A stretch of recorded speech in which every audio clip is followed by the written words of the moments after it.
सच्चिदानंद रूपाय विश्वोत्पत्त्यादि Hathaway तापत्रय विनाशाय श्रीकृष्णाय वयं नमः। कृष्णं नारायणं वन्दे कृष्णं वन्दे व्रजप्रियं कृष्णं द्वैपायनं वन्दे कृष्णं वन्दे वृथासुतं। कृष्णाय वासुदेवाय देवकी नंदनाय च नंदगोपकुमाराय गोविन्दाय नमो नमः। नमः पंकजनाभाय नमः पंकजमालिने नमः पंकजनेत्राय नमस्ते पंकजांघ्रये। यं प्रव्रजन्तमल्पेतमपेतकृत्यं द्वैपायनो विरहकातर आजुहाव पुत्रेषु तन्मयतया सर्वोऽभिनेदु अस्तं सर्वभूतहृदयं मुनिमानतोऽस्मि। प्रेम से बोलिए गुरुदेव भगवान की जय। कथा में उपस्थित समस्त देवियों सज्जनों एवं उपस्थित समस्त ऋषिगण आए हुए समस्त देवतागण, आज हम लोग श्रीमद् भागवत की कथा आगे बढ़ाते हैं।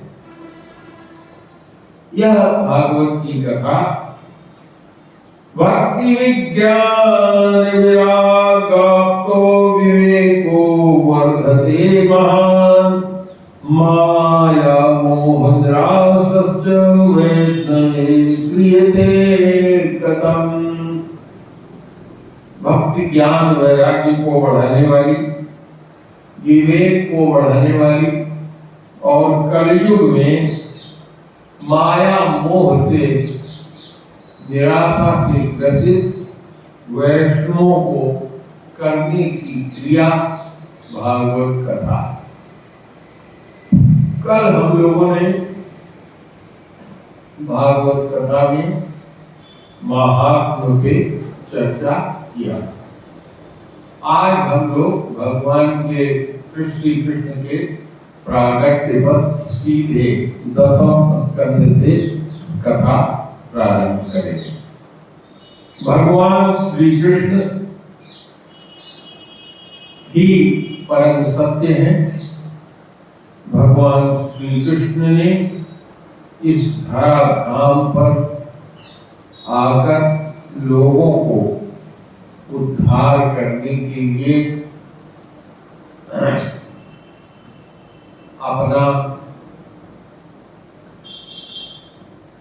भागवत कथा लीला कथा प्रकट किया, ताकि कलयुग के प्रभाव से ग्रसित लोग इस माध्यम से भगवान की कथा के माध्यम से, भगवान के कीर्तन के माध्यम से भगवान की भक्ति की तरफ बढ़े और अपने जीवन का उद्धार करें। श्रीमद् भागवत की कथा सुनने वाले परीक्षित जी, जिनको राजा कहकर के संबोधित किया गया है, उन्होंने गुरुदेव सुखदेव जी से कहा कि हे गुरुदेव, आपने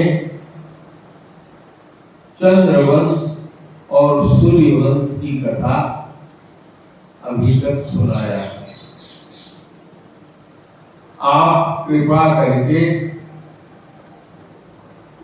हे गुरुदेव मुझे यदुवंश में अवतार लेने वाले भूत भावन भगवान विश्वात्मा भगवान की कथा विस्तार से सुनाइए। परीक्षित जी के राजा मतलब परीक्षित जी के इस तरह से कहने पर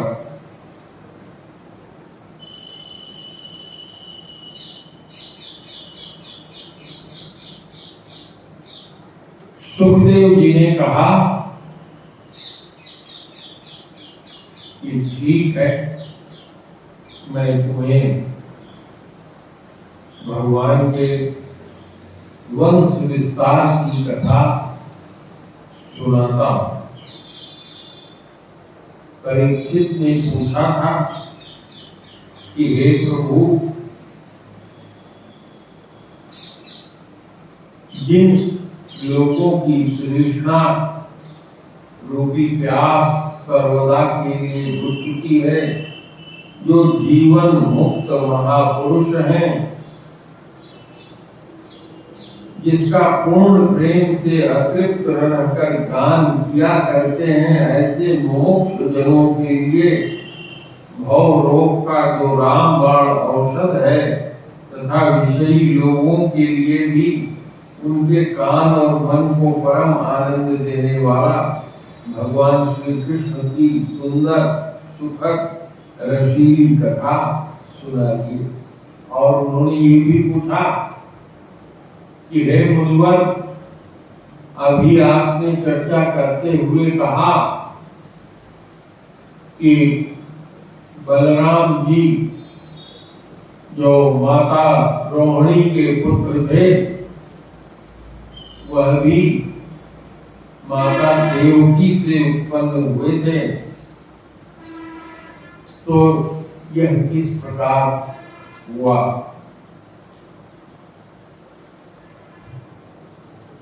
परीक्षित जी ने पूछा था कि महासमुद्र जैसी कौरवों की सेना में बड़े बड़े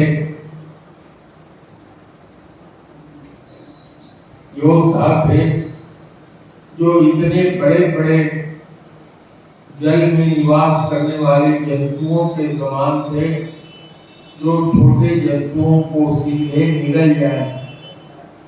ऐसे भीष्म, द्रोण और अन्य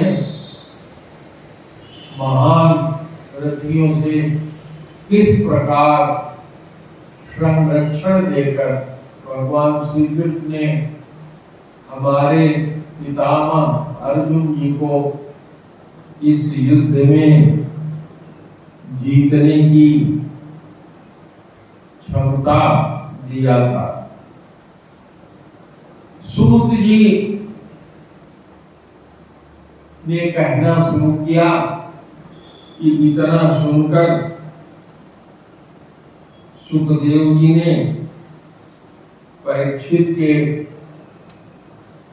द्वारा जो कुछ भी पूछा गया था उसके बारे में कहना शुरू किया।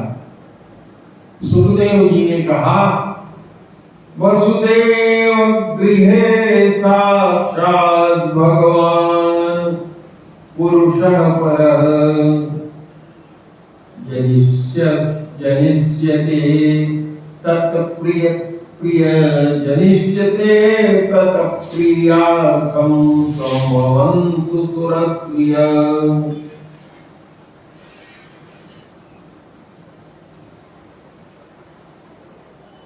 कहा कि भगवान स्वयं वसुदेव जी के घर में जन्म लेंगे और इस समय एक घटना घटी थी। ब्रह्मा जी के निर्देशन में पृथ्वी गो का रूप धारण करके अपने नेत्रों में आंसू बहाते हुए भगवान शंकर और स्वर्ग के अन्यान्य बहुत से देवताओं के साथ क्षीर सागर के तट पर गए और वहां जाकर के उन्होंने पुरुष सूक्त से भगवान की उपासना किया, क्षीर साई भगवान की उपासना किया। नारद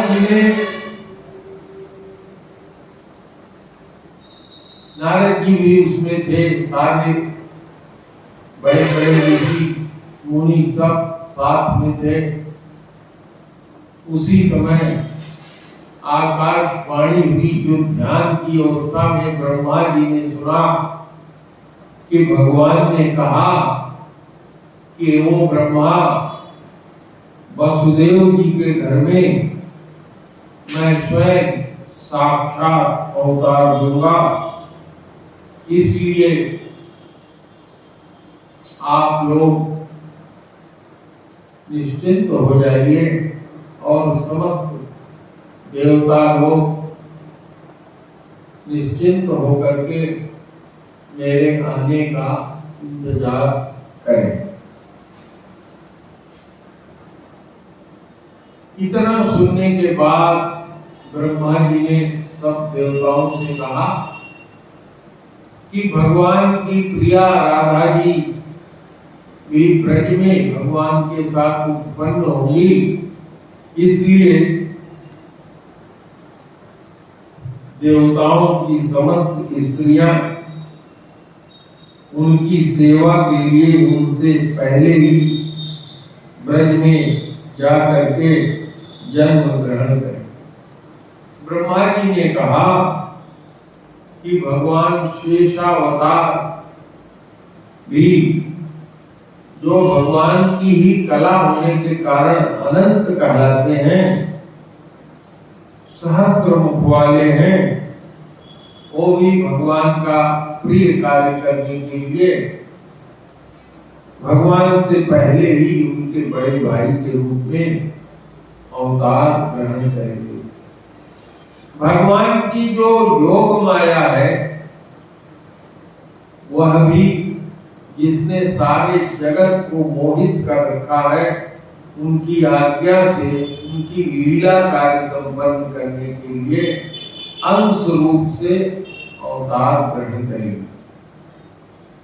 श्रीमद् भागवत ने कहा, विष्णुर्माया भगवती यया सम्मोहितं जगत् आदिष्टा प्रवणंसेन कार्यार्थे संभविष्यति। इतना सुनाने के बाद श्री सुखदेव जी ने कहा, जब भगवान ब्रह्मा जी ने सब देवताओं को इस तरह से आज्ञा दिया, सबको ढाढ़स बनाया, तो सब लोग अपने अपने परम धाम को चले गए। प्राचीन काल में ब्रज में एक राजा, यदुवंशी राजा थे, उनका नाम था सूरसेन। और राजा सूरसेन मथुरा में रहकर माथुर मंडल और सूरसेन मंडल का राज्य शासन करते थे। और उन्हीं के समय से मथुरा समस्त यदुवंशी राजाओं की राजधानी हो गई। कहते हैं कि भगवान श्री हरि यहाँ सर्वत्र विराजमान रहते। एक बार की बात है कि मथुरा में सूर के पुत्र वसुदेव जी विवाह करके अपनी नवविवाहिता पत्नी देवकी को साथ लेकर घर जाने के लिए रथ पे सवार हुए। और राजा उग्रसेन का लड़का, जिसका नाम कंस था, वह अपनी चचेरी बहन देवकी को प्रसन्न करने के लिए उसके रथ के घोड़ों की रास स्वयं पकड़कर रथ हाँक रहा था और इस रथ के साथ सैकड़ों सोने के अन्य रथ भी चल रहे थे।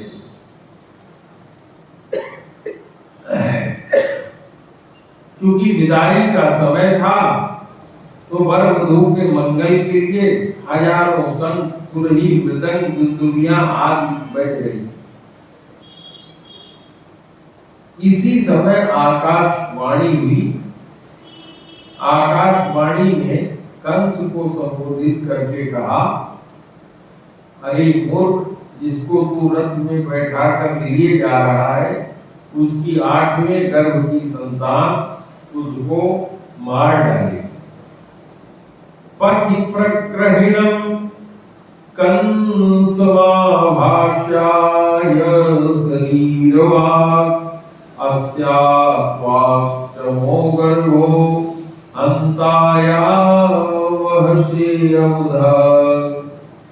इतना सुनकर कंस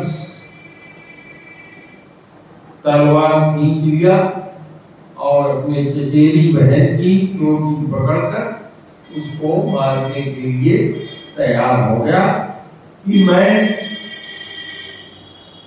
इस अपनी चचेरी बहन को ही समाप्त कर दूंगा।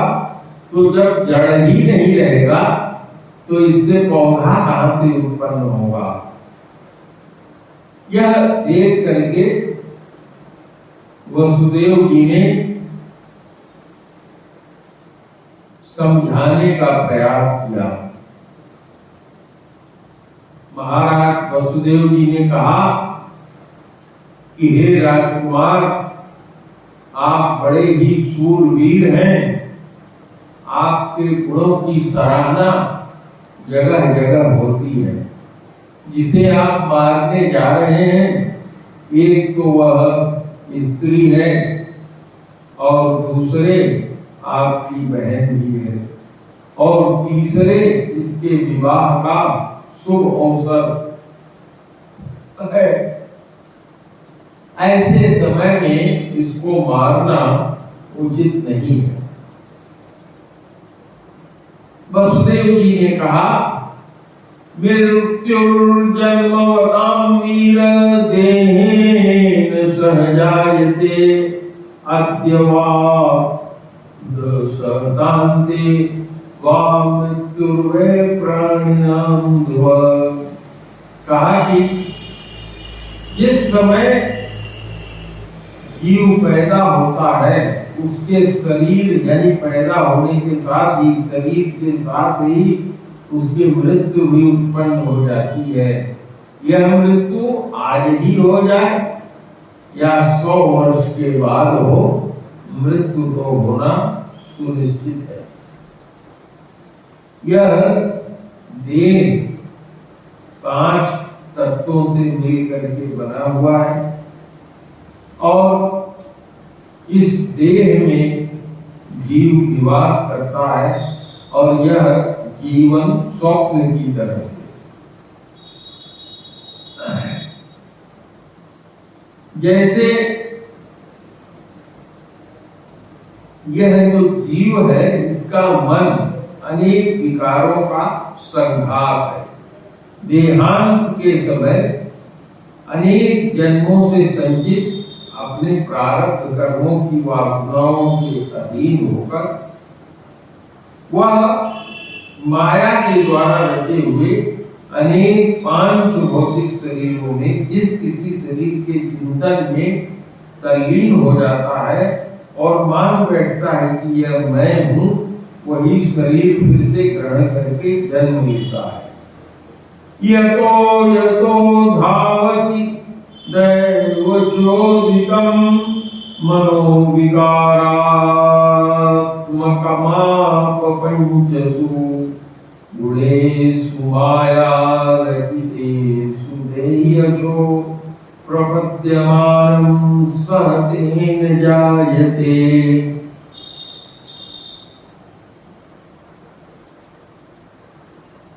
जैसे घड़े में सूर्य या चंद्रमा की जो किरणें पड़ती हैं तो जितने भी घड़े हों उतने घड़े में एक ही सूर्य अलग अलग दिखाई पड़ता है, वैसे ही यह जीव भी अपने स्वरूप के अज्ञान द्वारा रखे हुए शरीर में राग कर लेता है और इस शरीर को अपना मान बैठता है। इसीलिए कहा जाता है कि इस संसार में आने पर जिस किसी व्यक्ति को अपना कल्याण चाहना है तो उसे किसी से द्रोह नहीं करना चाहिए, क्योंकि जीव जो है कर्म के अधीन हो गया है और जो किसी से भी द्रोह करेगा उसको इस जीवन में शत्रु से और जीवन के बाद परलोक में भयभीत होना ही पड़ेगा। तस्मात् कस्यचित् द्रोह माचरेत स तथाविध आत्मनः क्षेम विच्छिन्न द्रोह परतो भयम्।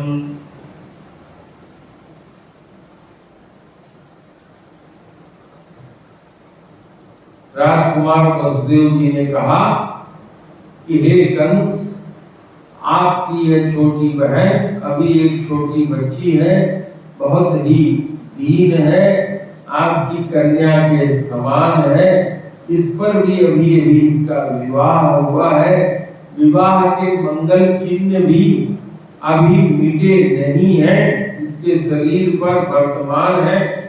ऐसी दशा में आप जैसे दीन वत्सल पुरुष को इस बिचारी का वध नहीं करना चाहिए। येषां तवानुजा बाला कृपणा पुत्रिकोपमा हन्तुं नार्हसि कल्याणी इमां त्वं दीनवत्सलः। सुखदेव जी कहते हैं,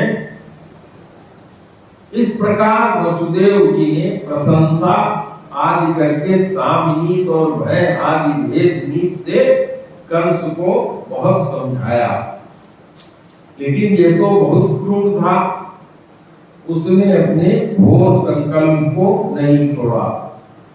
तो वसुदेव जी ने कंस के विकट हट को देख करके यह विचार किया कि किसी प्रकार यह समय तो टल ही जाए। बुद्धिमान पुरुष को चाहिए कि जहां तक उसकी बुद्धि और बल साथ दे मृत्यु को टालने का प्रयत्न करना चाहिए। प्रयत्न करने पर भी यदि मृत्यु न टल सके तो फिर प्रयत्न करने वाले का कोई दोष नहीं रहता। मृत्युर्बुद्धि मतापोयो यावत् बुद्धि बलोदयम् यद्यशो स निवर्तेत नापराधो अस्ति देहिनः। इसलिए वसुदेव जी ने सोचा कि इस देवकी से उत्पन्न होने वाले इसके पुत्रों को यदि मैं दे करके इस देवकी को बचा लूं तो अच्छा रहेगा। संभव है कि जब ये बच जाए तो आगे उल्टा ही हो, मेरा लड़का ही इसे मार डाले, क्योंकि विधाता के विधान का पार पाना बहुत कठिन है। मृत्यु के सामने जा करके भी मृत्यु टल जाती है और टली हुई मृत्यु भी लौट आती है। विपर्ययो वाक् किम न स्यात् गतिर्धातु दुरत्यया उपस्थितो निवर्तेत निवृत्तः पुनरापतेत्। यह अपने दिमाग में सोच करके वसुदेव जी ने कंस से कहा कि जब इसका कोई भी पुत्र उत्पन्न होगा तो मैं आपके सामने ले आकर के प्रस्तुत कर दूंगा। सुखदेव जी ने कहा कि हे परीक्षित, वसुदेव जी के बारे में कंस जानता था कि वसुदेव जी कभी झूठे वचन नहीं करते, और जो बात वसुदेव जी ने कहा था वह बात युक्ति संगत ही थी। इसलिए उसने अपनी बहन देवकी को छोड़ दिया।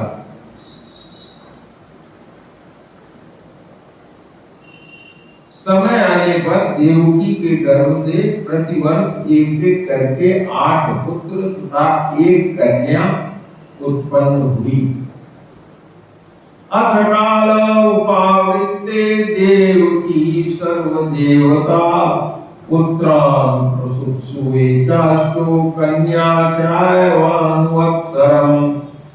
इनके पुत्रों का नाम था कीर्तिमंतम प्रथमजम कंसयानद कंदुरूहि अर्पयामास पृच्छेण सोऽनुत्रादिति विह्वल किन्न दुस्सहन साधूनां विदुषां किमपेक्षितं किं कार्यं कर्दयानां दुस्त्यज्यं किं धुतात्मनम्।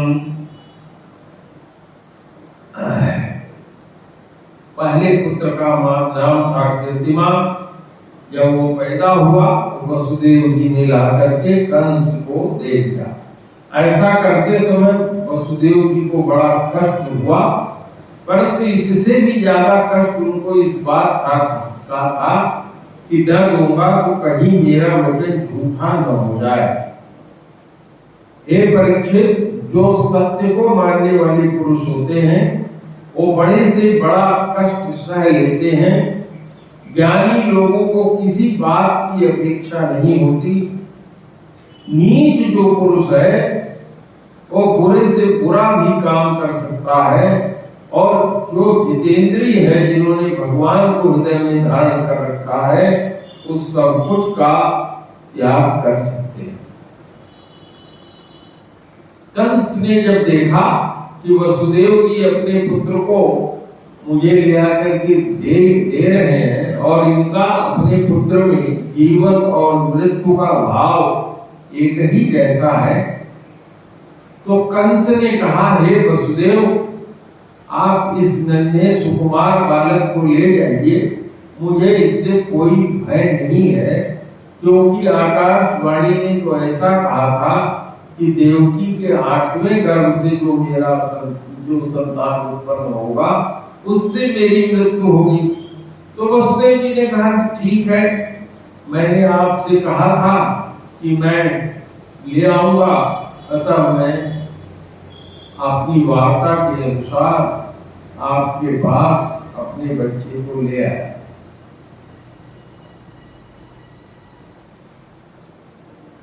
परीक्षित जी को बताते हुए श्री सुखदेव जी ने कहा कि इसी बीच भगवान नारद कंस के पास आए और उससे बोले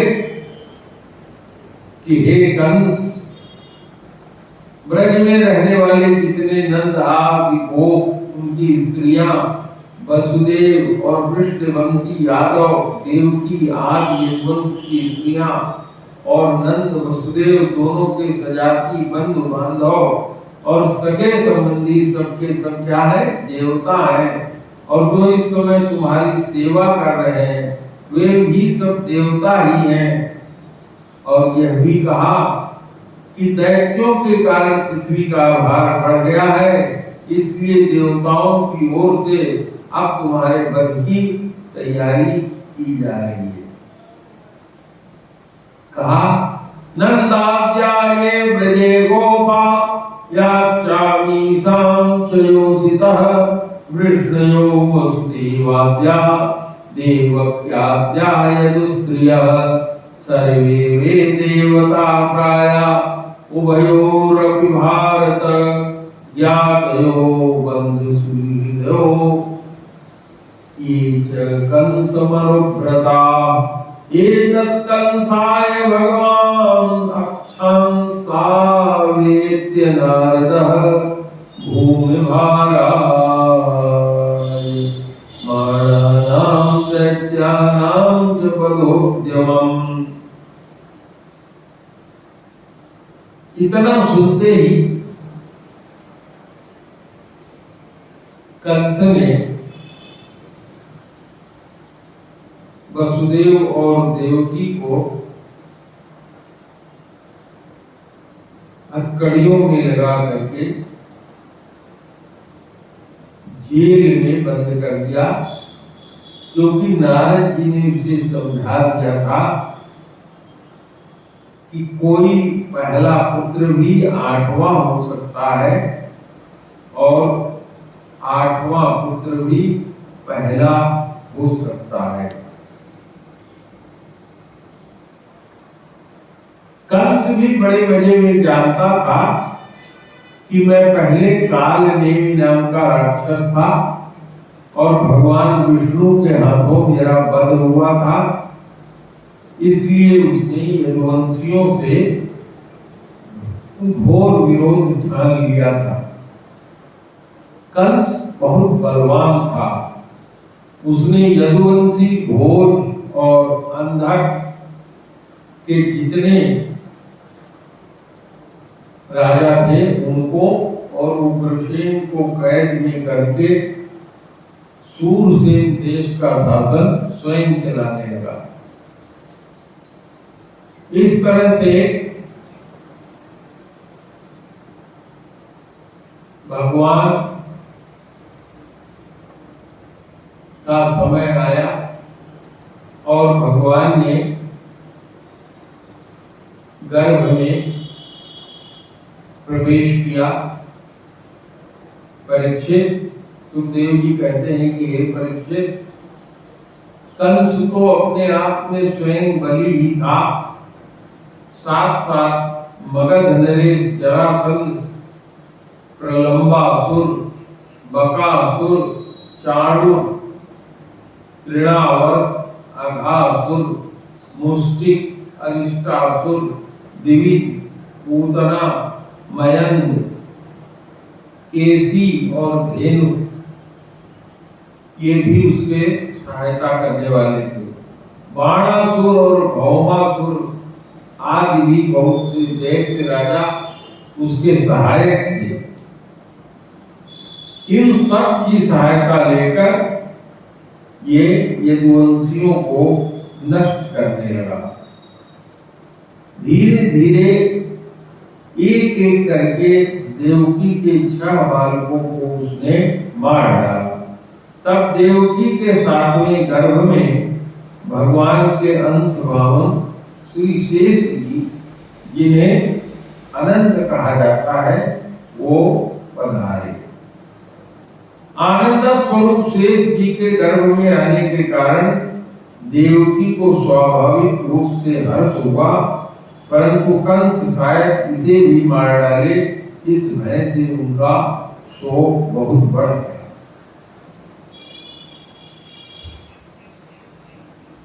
भगवान विश्वात्मा भगवान ने देखा, भगवान अभी विश्वात्मा विदित्वा कंसजं भयं यदूनां निजनाथाना योग माया समादिशत्।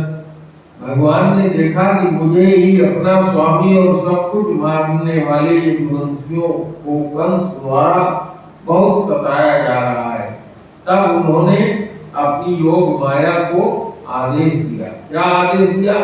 गच्छ देवी ब्रजं भद्रे गोप गोभिर्लंकृतं रोहिणी वसुदेवस्य भार्यास्ते नंद गोकुले अन्याश्च कंस संविघ्ना विवरेषु वसन्ति।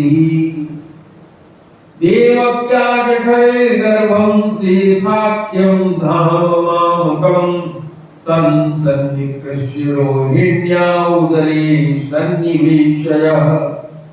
अथाह हंसभागेन देवक्या पुत्रतां सुवे प्रापश्यामि त्वं यशोदायां नंदपत्न्यां भविष्यति। भगवान ने कहा कि हे योग माया, हे देवी कल्याणी, तुम ब्रज में जाओ। उस प्रदेश में रहने वाले ग्वालों और गौओं से वो पूरा प्रदेश सुशोभित है। वहां नंद बाबा गोकुल में रहते हैं और वसुदेव की कई पत्नियां भी रोहिणी आदि नंद बाबा के साथ ही निवास करती है। इस समय जो मेरा अंश देवकी के गर्भ में आया है, उसका आकर्षण करके, इसको शेष कहते हैं, उसका आकर्षण करके निकाल कर तुम उसे रोहिणी के पेट में स्थापित कर दो।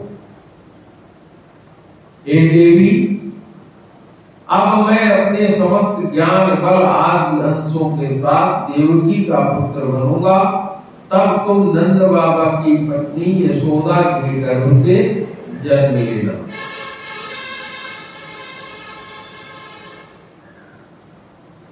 उन्होंने आशीर्वाद दिया कि हे देवी, हे मेरी योग माया, पृथ्वी में जब तुम जाकर यशोदा के गर्भ से पुत्री के रूप में जन्म ग्रहण करोगी, तो लोग तुम्हारे लिए बहुत से स्थान बनवाएंगे। तुम्हारा नाम दुर्गा, भद्रकाली, विजया, वैष्णवी, कमुदा, चंडिका, कृष्णा, माधवी, कन्या, माया, नारायणी, ईशानी, शारदा, अंबिका, आप बहुत से नाम होंगे। हे देवी, देवकी के गर्भ से खींचे जाने के कारण लोग शेष जी का नाम संकर्षण भी कहेंगे, और बलवानों में बलवान होने के कारण लोग उनको बलभद्र भी कहेंगे। तो जब भगवान ने इस तरह से आज्ञा दिया, योग माया ने कहा कि हे प्रभु, जैसी आपकी आज्ञा, उसने उनकी बात सिरोधार्य किया और उनका परिक्रमा करके पृथ्वी लोक में आ गई, तथा भगवान ने जैसा कहा था वैसा ही किया।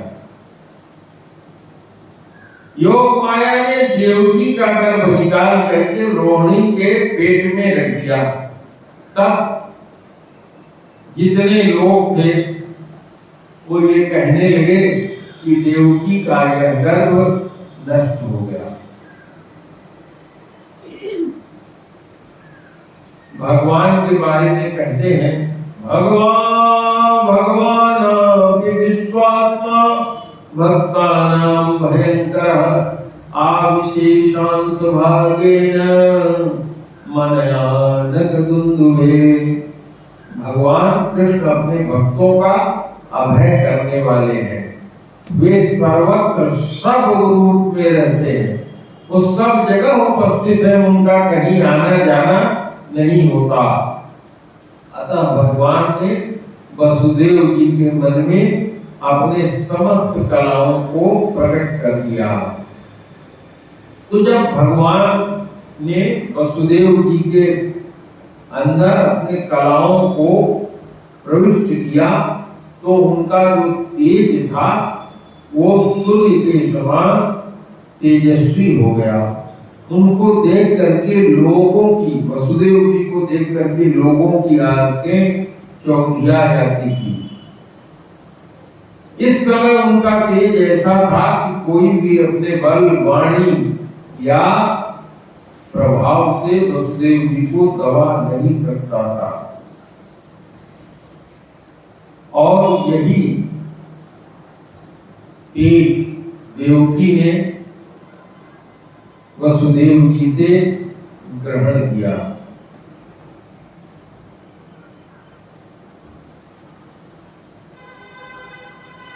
देवकी के गर्भ में जब भगवान विराजमान हो गए, तो उसके मुख पर बहुत सुंदर मुस्कान और उसके शरीर की कान बंदी गृह में जगमगाने लगी। जब कंस ने देखा तो उसको भी मन ही मन में लगा कि अब की बार मेरे प्राणों का गाहक विष्णु गर्भ में प्रवेश कर गया है, क्योंकि देवकी इससे पहले कभी ऐसा नहीं थी। लिखते हैं, ताम विच्छ कंस प्रयाजितांतरा विरोचयन्तीं भवनं सुचस्मितां आहे स्मे प्राणहरो हरिगृहां ध्रुवं श्रियो यन्नपुरे मीदृशी। उसने देवकी को मारना तो ठीक नहीं होगा। इस तरह से उसने देवकी को और सुरक्षित कर दिया, क्योंकि भगवान स्वयं देवकी के गर्भ में धारण हो गए थे, आ गए थे। तो जब देवताओं ने देखा कि भगवान देवकी के गर्भ में आ गए हैं, तो समस्त देवता लोग, ब्रह्मा जी, शंकर जी, सारे देवता भगवान की गर्भ स्तुति करने के लिए वहां उपस्थित हुए। उन लोगों ने इस तरह से भगवान की स्तुति किया। सत्यम व्रतम सत्य परम त्रिसत्यम सत्य त्रिजोनिम नियतम च सत्ये सत्यस्य सत्यमृत सत्य नेत्रम सत्यात्मकं त्वां शरणं प्रपन्ना। देवताओं ने कहा कि हे प्रभु, आप कैसे हैं? सत्य संकल्प है, सत्य ही आपकी प्रतिष्ठा का श्रेष्ठ साधन है। सृष्टि के पूर्व, प्रलय के पश्चात और संसार के स्थित रहने के समय में भी, इन असत अवस्थाओं में भी आप सत्य ही हैं। पृथ्वी, जल, तेज, वायु, आकाश, इन 5 दृश्यमान सत्यों के आप ही कारण हैं। आपके कारण ही ये सब सत्य प्रतीत होते हैं, अर्थात उनमें अंतर्यामी रूप से आप विराजमान हैं। इस दृश्यमान जगत में परमार्थ स्वरूप है। आपकी ही मधुर वाणी समदर्शन के प्रवर्तक है। भगवान तो आप बस सत्य स्वरूप है। हम सब आपकी शरण में आए। आगे कहते हैं, एकायनो अशो त्रिफलस्त्रिमूलश्चतुर्रसः पंचविधा खडात्मा सप्तप्रगस्त्य विपटो नवांशो दशश्चदी द्विभगो रादिवृक्षा। भगवान की स्तुति करते हुए कहते हैं कि यह संसार क्या है? एक सनातन वृक्ष है। ऐसा वृक्ष जो सनातन है, हमेशा चलता रहता है। इस वृक्ष का आश्रय क्या है? प्रकृति है। प्रकृति के आश्रय होकर के संसार वृक्ष चलता रहता है। और इस संसार में उत्पन्न होने वाले जीवों के लिए 2 फल है। कौन कौन? सुख और दुख। और इसकी 3 जड़ें हैं। कौन कौन? सत्व, रज और तम। यानी जितनी भी ये प्रकृति बनी है, सतोगुण, रजोगुण और तमोगुण से बनी है। और इसमें 4 तरह के रस हैं। कौन कौन 4 तरह के रस हैं? धर्म, अर्थ, काम और मोक्ष। और इसको जानने का 5 प्रकार है। भगवान ने हर मनुष्य को क्या दिया? श्रोत्र, सुनने के लिए कान, त्वचा, गर्मी सर्दी महसूस करने के लिए त्वचा, देखने के लिए नेत्र, जिह्वा जिससे वो वस्तुओं का स्वाद जान सके, और नासिका जिससे किसी चीज का गंध जान सके। और क्या कहा? इसके 6 स्वभाव हैं। कौन कौन स्वभाव? इस धरती पर आए हुए जीव का क्या है? हर जीव पैदा होता है, बढ़ता है और बदलता है, घटता है और नष्ट हो जाता है। इस वृक्ष की, जो संसार रूपी वृक्ष है, इसकी छाल 7 धातुओं से बनी है। वो 7 धातुएं कौन है? हमारे आपके शरीर में है। रस जो हम खाते हैं उसका क्या बनता है? रस। रस से क्या बनता है? रुधिर। रुधिर से क्या बनता है? मांस। मांस से क्या बनता है? मेद, चर्बी। अस्थि, हड्डियां, मज्जा। हड्डियों के अंदर जो गूदा होता है उसको मज्जा कहते हैं। और सातवां है शुक्र, जिससे संतान उत्पत्ति होती है। और इस संसार वृक्ष की 8 शाखाएं कौन कौन? 5 महाभूत, पृथ्वी, जल, वायु, अग्नि, आकाश, ये 5 महाभूत। इसके अतिरिक्त 3 मन, बुद्धि और अहंकार। इसके 9 द्वार हैं। 9 द्वार कौन कौन है? 2 आंखों के दरवाजे जो बाहर की तरफ खुलते हैं, 2 नासिका, 4 1 मुंह, 5 2 कान, 7 1 गुदा, 8 और 1 पेशाब का मार्ग, 9। ये 9 द्वार हैं।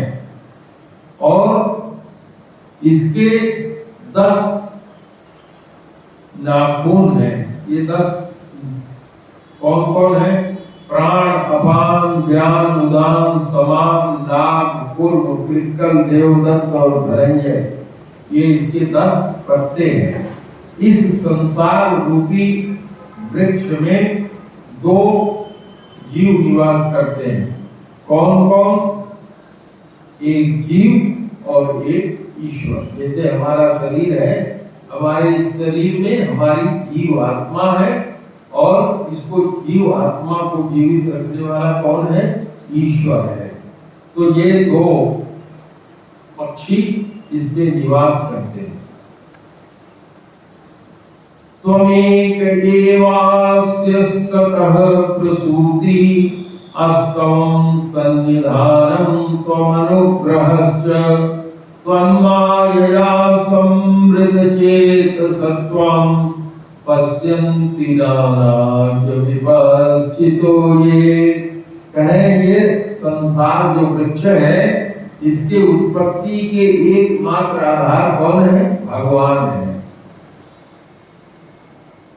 और इसके प्रलय का, इसका प्रलय भी कहाँ होता है? आप में ही होता है। और आपके अनुग्रह से ही इस संसार की रक्षा होती है। और क्या कहते हैं? जिनका चित्र, जिनका जो मनुष्य का जो चित्र है, चित्त है, वो मनुष्यों का सारा चित्त, मन आपकी माया में फंसा हुआ है। इस सत्य को समझने की शक्ति जो रखता है या जो खो बैठा है, वो लोग ही उत्पन्न होने में, स्थित रहने में, प्रलय आदि में ब्रह्मा को, विष्णु को और देवताओं को देखते हैं। अर्थात तत्वज्ञानी पुरुष जो होता है, वो ब्रह्मा में, विष्णु में, समस्त संसार में, समस्त जीवों में केवल भगवान को ही देखता है।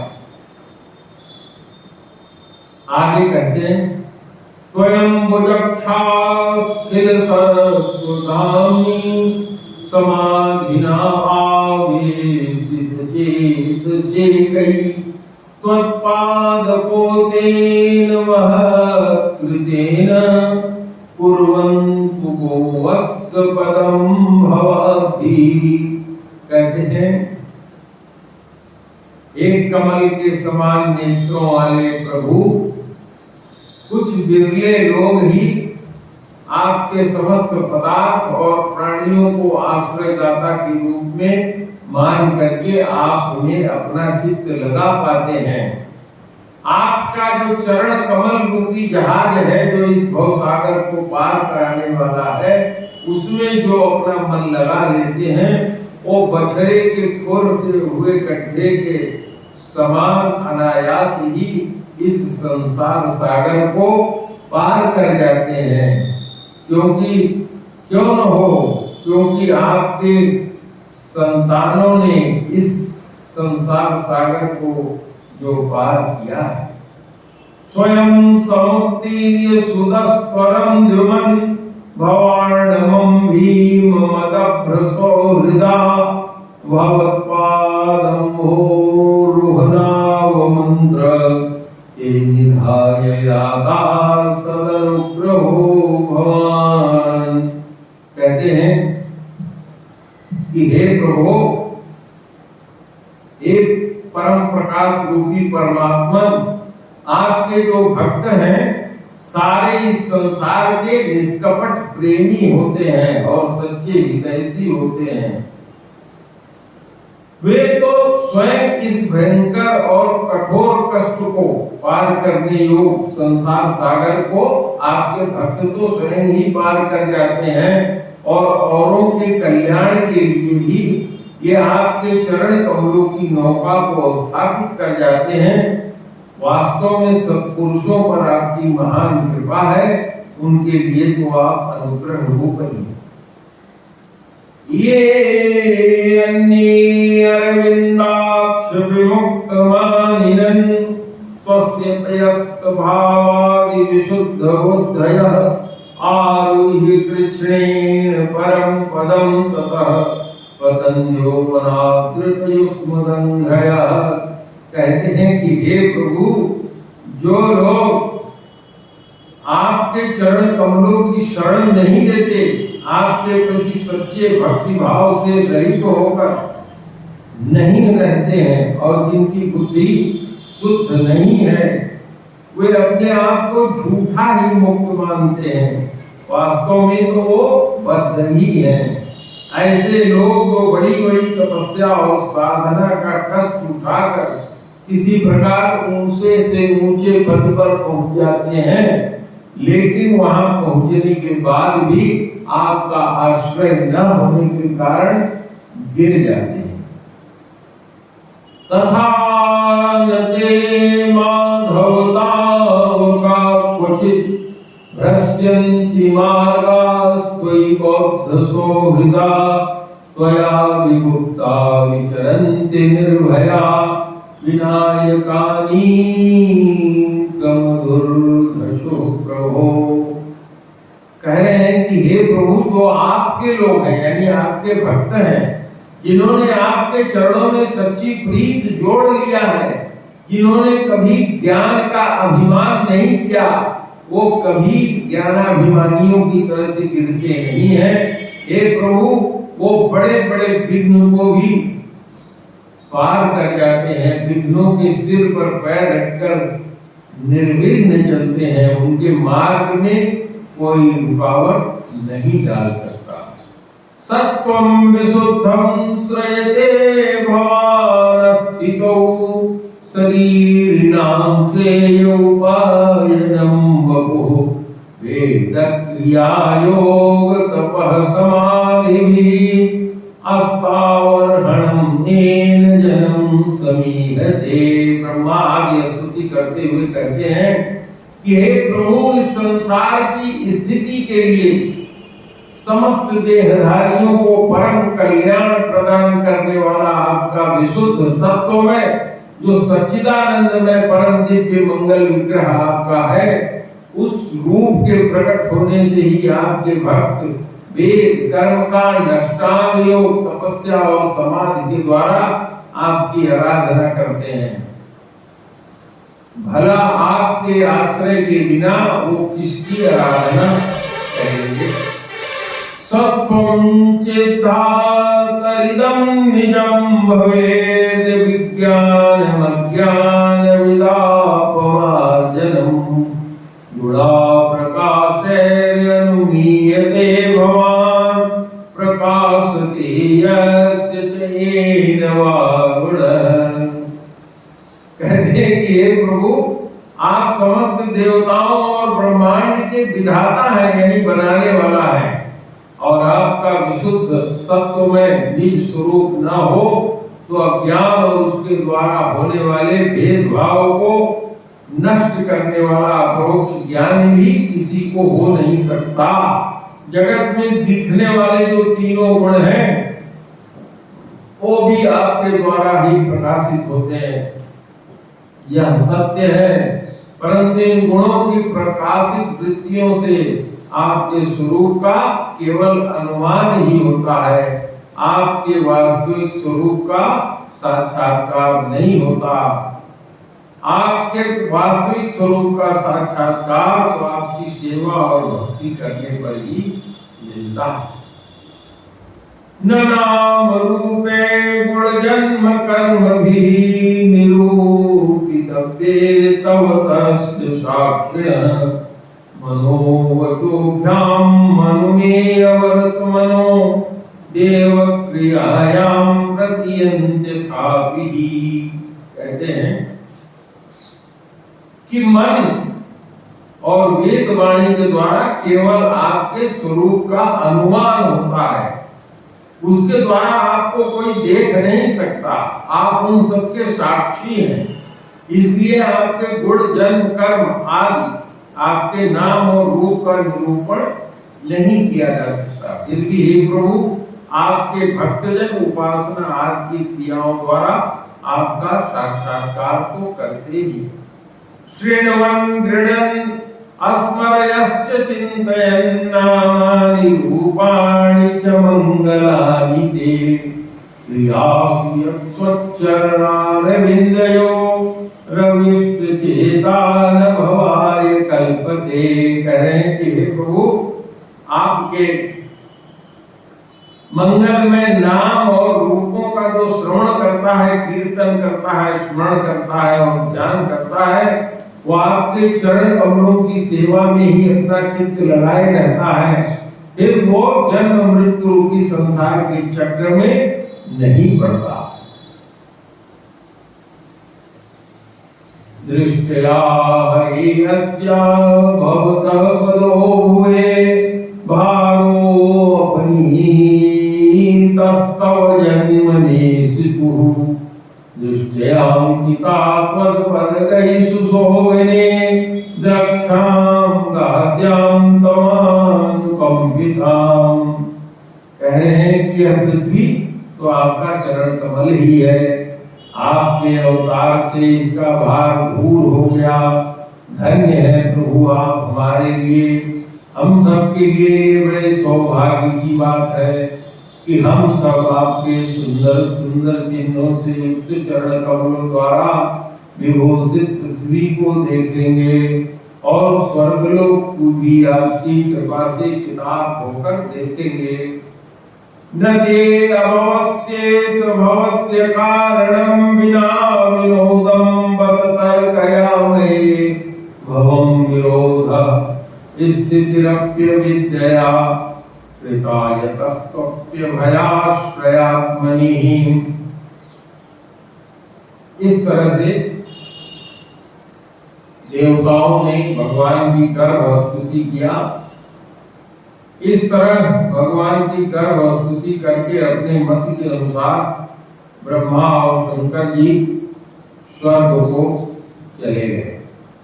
अब भगवान के प्राकट्य की कथा कल हम आप लोगों से चर्चा करेंगे। तो आप आरती करेंगे। आरती सद्गुरुदेव नमामि पार ब्रह्म प्रभु अंतर्यामी अगुणय पार अलग अविनाशी अचल विमल प्रभु सब गुणवासी निर्गुण